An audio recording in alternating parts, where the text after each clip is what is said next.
सूरज नहीं डूबा, जरा सी शाम होने दो, मैं खुद लौट जाऊंगा। मुझे नाकाम तो होने दो, मुझे बदनाम करने का बहाना ढूंढता है जमाना। मैं खुद हो जाऊंगा बदनाम, पहले नाम तो होने दो। कहते हैं कि रख हौसला, वो मंजर भी आएगा, प्यासे के पास चल के समंदर भी आएगा। कि रख हौसला, वो मंजर भी आएगा, प्यासे के पास चल के समंदर भी आएगा। थक कर ना बैठिए मुसाफिर, मंजिल भी मिलेगा और मिलने का मजा भी आएगा। एगो छोटा सा गीत गावो ये हमने प्रवासी भाई सब के लिए कि मुंबई के नगरी में काम करो है और ओकर पति पत्नी में कैसे वार्तालाप है। छोटा सा और बाद हम इनके मुख्य अतिथि के वक्ता चलते हैं। कैसे कहा है कि मुंबई दिल छोड़ा ना आवा न गौआ ए साजना। आराम से कैसे कहा है कि मुंबई दिल छोड़ा ना आवा न गौआ ए साजना। कि गौए में कारना नौकारिया ए साजना। कि गौए में कारना नौकारिया ए साजना। पत्नी को है, पति कैसे जवाब दो है कि कैसे चल तो पेट भात, कैसे पढ़ तो बाल बच्चा ए साजना। कि कैसे पढ़ तो बाल बच्चा, कैसे चल तो पेट भात ए साजनी। और क्या कहे एक लाइन पूरा ताली बजा के कि झारखंड सरकार देव नौकरिया ए साजनी। गौए में मिले ना नौकरिया ए साजनी। तो कर ई सबके जमनी प्रवासी भाई सवाल हमने सबके दुख दर्द है। का कहे जेकर जेकर पत्नी सब हथुन, परिवार सब तो भी बढ़िया है, जेकर पर गाँव में है। कैसे कहे कि अपन झारखंड में खनिज के भंडार है, अपन झारखंड में खनिज के भंडार है, फिर भी कमाए ले जहाँ बहार है। तो पति जवाब तो है का कही गे साजनी, बूढ़ बक सरकार है, अपना के छोड़ के बाहरी के देवे रोजगार है। कि झारखंड सरकार सुने नाही ते करो गुहारिया ए साजनी। कैसे आइयो घरवा दुआरिया ए साजनी। अरे वो दो लाइन कहवे जयराम दादा के बारे में जाल थी, जो आज झारखंड में अपन विचारधारा जे अपन संघर्ष पूरा झारखंड में लिख रहे थे। आज झारखंड पूरा जागरूक होवे कारण आज हमने बेलापुर के धरती में इतना जमा भेलिए। कैसे कहे अरे लाड़े लाड़ैया दादा, लाड़े लाड़ैया दादा, लाड़े लाड़ैया। सबके बढ़िया लगते हाथ उठा के जितना मंच में बैठा है। लाड़े लाड़ैया दादा, लाड़े लाड़ैया दादा, लाड़े लाड़ैया। टाइगर जयरा हम महतो लाड़े लाड़ैया दादा, लहरे लाड़ैया। टाइगर जयरा हम महतो लाड़े लाड़ैया दादा, लहरे लाड़ैया। अपना भाषा माटी अपना जंगला खातिर लाड़े लाड़ैया। अगला वक्ता के रूप में हम इनके टाइगर जयराम दादा एकदम यही जोश रखना है कि अपना भाषा माटी अपना जंगला खातिर लाड़े लाड़ैया। टाइगर जयराम महतो लाड़े लाड़ैया दादा, लहरे लाड़ैया। सोना बाबू बोलो जय झारखंड, जय महाराष्ट्र, छत्रपति शिवा महाराज की जय झारखंड। तो आइए अब ज्यादा समय लेते हुए नहीं, हमारे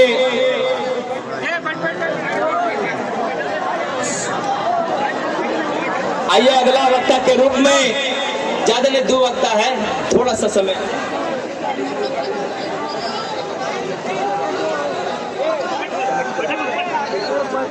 अच्छा, हमारे जयराम दादा जो झारखंड में देखते हैं ना आप, आज कार्यक्रम में चढ़ के तो वहाँ सेल्फी लिया जा रहा है, थोड़ा जगह दे देंगे एकदम। अगला वक्ता के रूप में बैठे रहिए, खाली जगह दे दीजिए। अगला वक्ता के रूप में हेमंत महतो जी, जो इस संस्था के संस्थापक है, वो अगला वक्ता के रूप में बात रखेंगे। बैठे रहिए।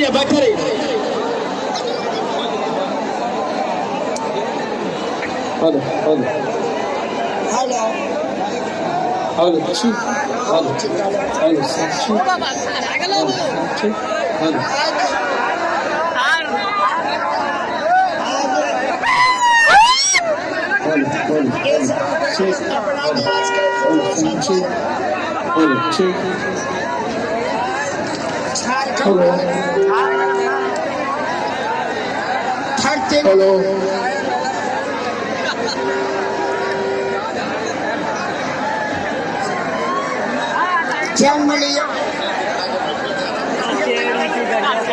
आप लोग प्लीज शांति बना के बैठे। प्लीज आप लोग शांति बना के बैठे।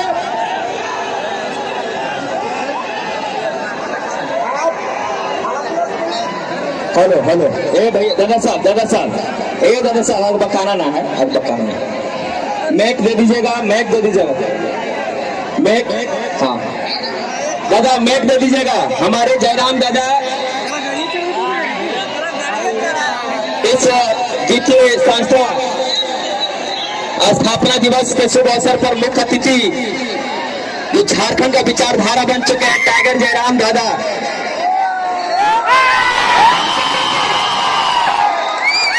विचार रखेंगे एकदम जोर से।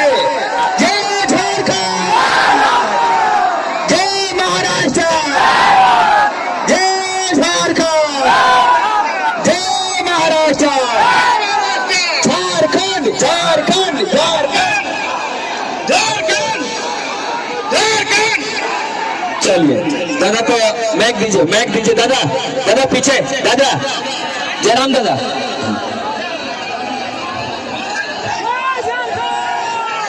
चलिए, आप दादा के पास मैक चल रही है। आप लोग शांति बनाए रखें, अनुशासन बनाए रखें और दादा का विचार सुने। जय झारखंड। हेलो दादा स्टेज में जितने भी लोग आप लोग बैठ जाएंगे, कुर्सी में है कुर्सी बैठ जाए, नीचे बैठ जाए। दादा का एकदम शांतिपूर्वक भाषण सुने। बोनसर लोग आप लोग नीचे बैठिए। बोनसर जी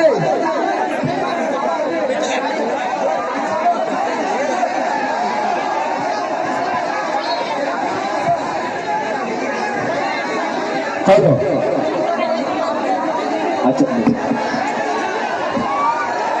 तो बैठ जाओ, कम ना सब बैठ जाओ। जैसन बैठले वाला बैठ जाओ, दादा आप लोग भी रेस्ट कीजिए, कोई दिक्कत नहीं। आप लोग भाई है, हमारा रक्षा तोड़िए भाई, आप लोग बैठिए। आप लोग को भी खड़े दर्द होने लगेगा। बैठ जाइए आप लोग भी, बैठ जाओ सभी बैठ जाओ। जय बैठने वाला बैठ जाओ। हमारे मंच वाले लोग बैठ जाएंगे, जितने भी मंच में बैठ जाएंगे। दादा एक बार इधर बोल दे हम लोग को, बैठ जाओ ना। बहुत जगह है ग्राउंड में, बहुत जगह है, तो नहीं बैठ जाओ,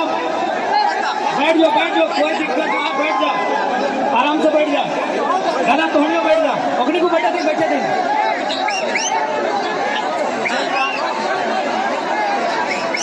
बैठ जा।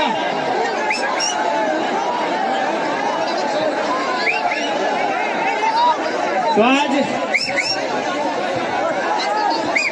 अपन बात रॉकेट से पहले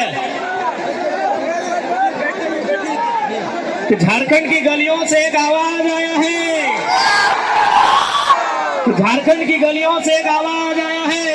उठो नौजवानों, फिर से इंकलाब आया। तो आज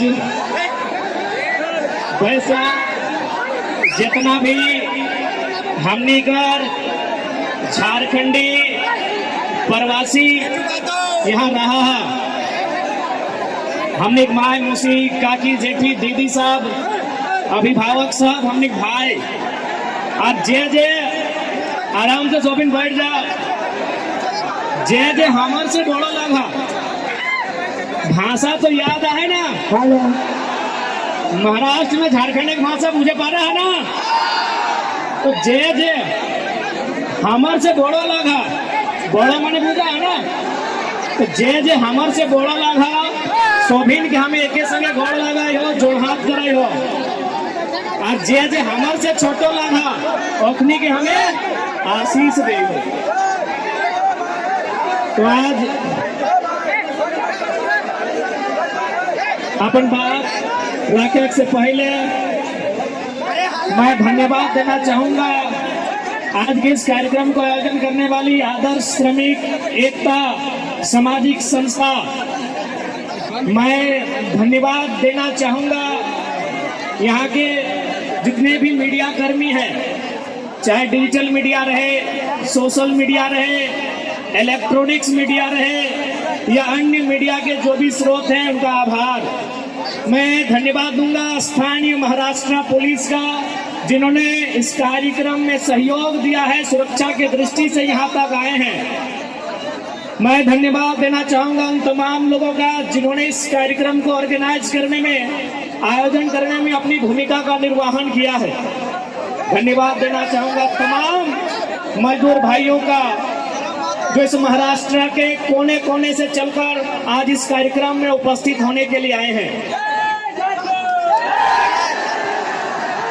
तो आज चूंकि महाराष्ट्र की भूमि है, महाराष्ट्र का जब भी नाम लेते हैं सबसे पहले छत्रपति शिरोमणि शिवाजी महाराज का नाम आता है। मैं महाराष्ट्र की मिट्टी को नमन वंदन करने के साथ साथ युग पुरुष शिवाजी महाराज के चरणों में नमन वंदन करता हूँ। और आज शिवाजी महाराज की मिट्टी में, झारखंड की मिट्टी, बिरसा विनोद बाबू की मिट्टी से ये पैगाम लेकर आया हूँ। आप कृपया करके शांति पूर्वक सुनेंगे।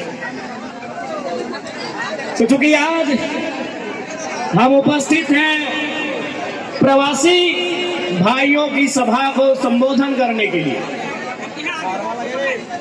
दुनिया में दर्द और पीड़ा अनेक प्रकार की होती है, लेकिन दो पीड़ा, जो दो दर्द होते हैं वो असहनीय होती है।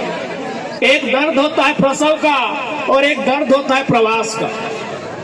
प्रसव का दर्द यानी जब मेरी माँ ने मुझे जन्म दिया था तो उसे एक दर्द से गुजरना पड़ा था। जब चूंकि यहाँ सभी किसी न किसी माँ की गर्भ से आए हैं, तो मैंने दो दर्द का जिक्र किया।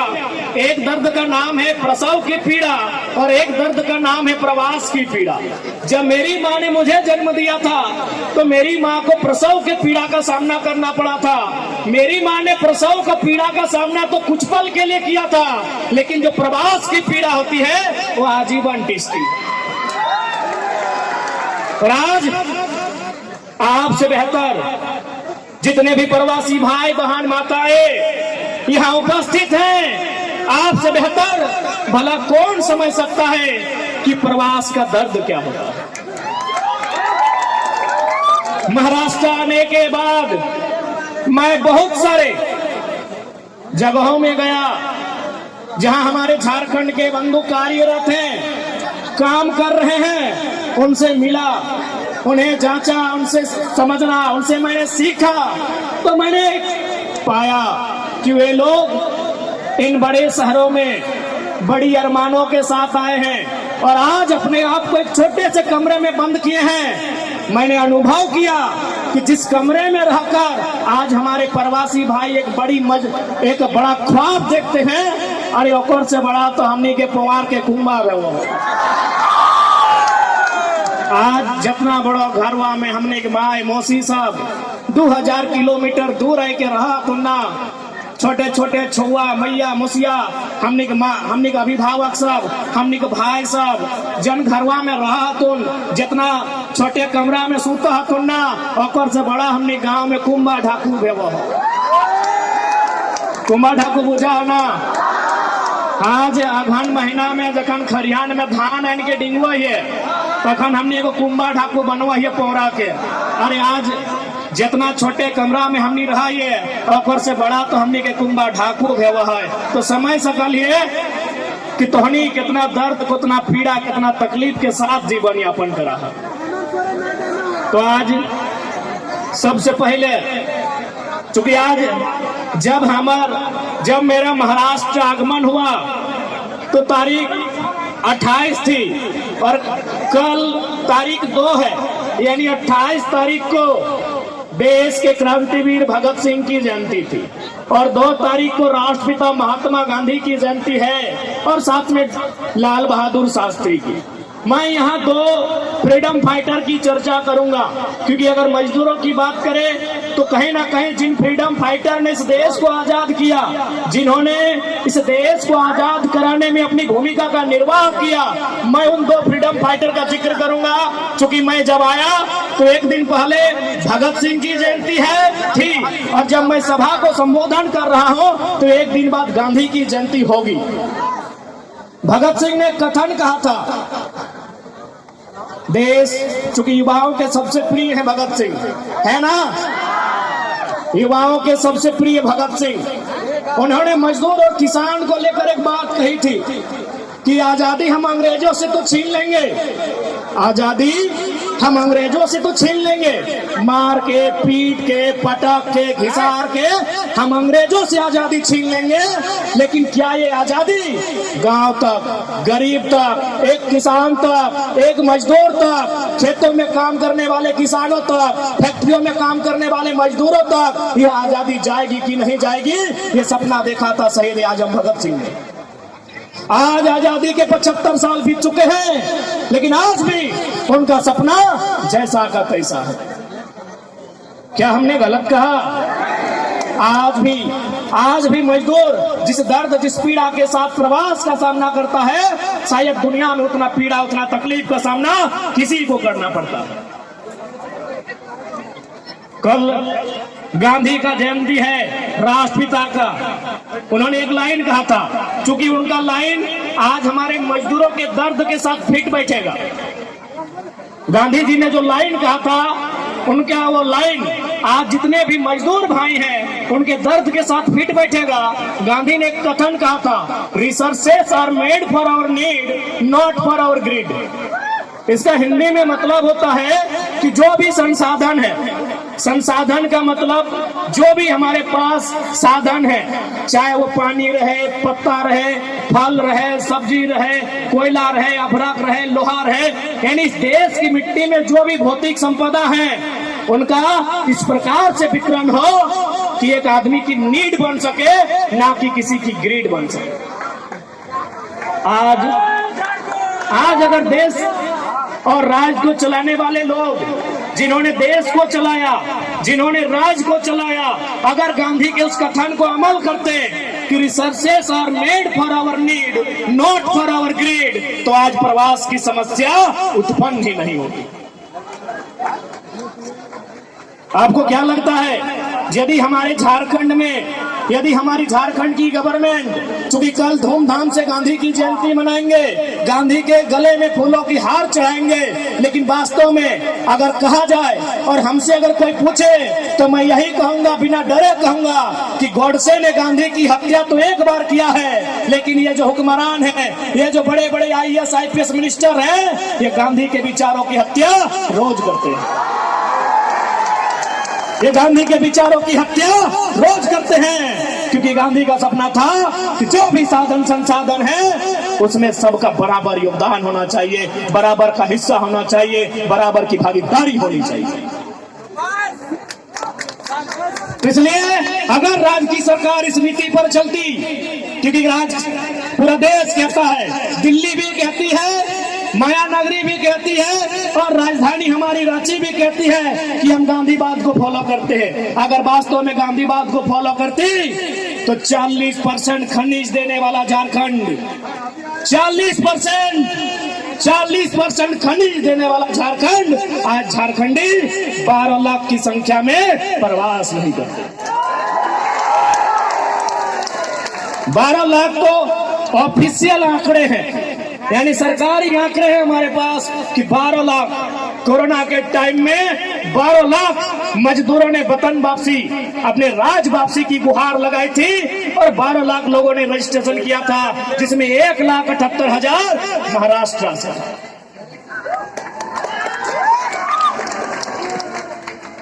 तो इसलिए आज मेरे जितने भी प्रवासी अभिभावक भाई बंधुगण आए हैं, मैं आपसे यही अपील करने आया हूं, आपसे यही निवेदन करने आया हूं, क्योंकि आपकी दर्द को हमने सुना था, आज देख रहा हूं, आज अनुभव कर रहा हूं। सूरज का तापमान शरीर में जितना असर नहीं करेगा, आप जिस कमरे में रहते हैं उसका तापमान कई गुना ज्यादा असर करता है। आज मैं उसे सह कर आया।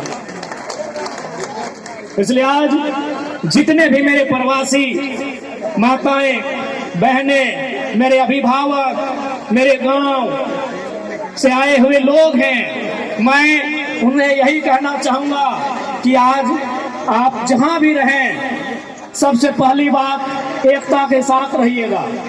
आपस में अगर मिल के नहीं रहिएगा तो किसी भी समस्या का समाधान नहीं होगा। इसलिए आज जितने भी प्रवासी किसी राज्य में रहते हैं, किसी जिला में रहते हैं, एक बात याद रखिया, मिल के रहिया, मिल के रहबा तबे हमने कुछ कर सकल है। विनोद बाबू भी हटे कहला कि पढ़ो और लड़ो। विनोद बाबू भी हमेशा कहला पढ़ो और लड़ो, लेकिन आज हमने लोग अगर विचारधारा के कभी समझा ना पारले। पढ़ो के मतलब तो समझ ले कि किताब पोथी पढ़ना है, इतिहास भूगोल विज्ञान के जानकारी लेना है, लेकिन जब लड़े के बारी है लेना तो गोतनिया से लड़ लो, भैवा से लड़ लो। तो इस लड़ाई के बाद विनोद बाबू ना कर ले। लड़ाई करना है अपन अधिकार के खातिर, लड़ाई करना है अपन हक के खातिर।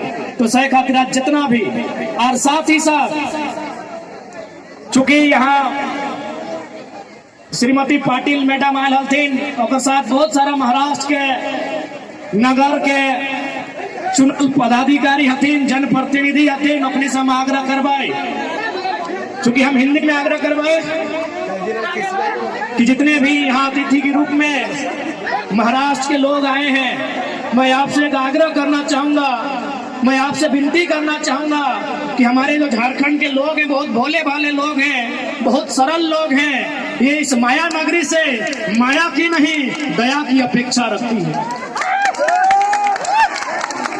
माया का मतलब होता है छल प्रपंच। तो झारखंड के लोग बहुत सरल लोग हैं, बहुत भोले भाले लोग हैं, इसीलिए माया नगरी से और माया नगरी के जितने भी आला जनप्रतिनिधि आए हैं, मैं उनसे निवेदन करना चाहूंगा कि आप झारखंड के लोगों के हर सुख दुख में साथ दें, बदले में झारखंडी आपके लिए जान तक देने को तैयार रहेगा। क्योंकि हमारे लोग बहुत सरल होते हैं। मंच में बहुत सारे हमारे मराठी भाई बंधु उपस्थित हैं अतिथि के रूप में।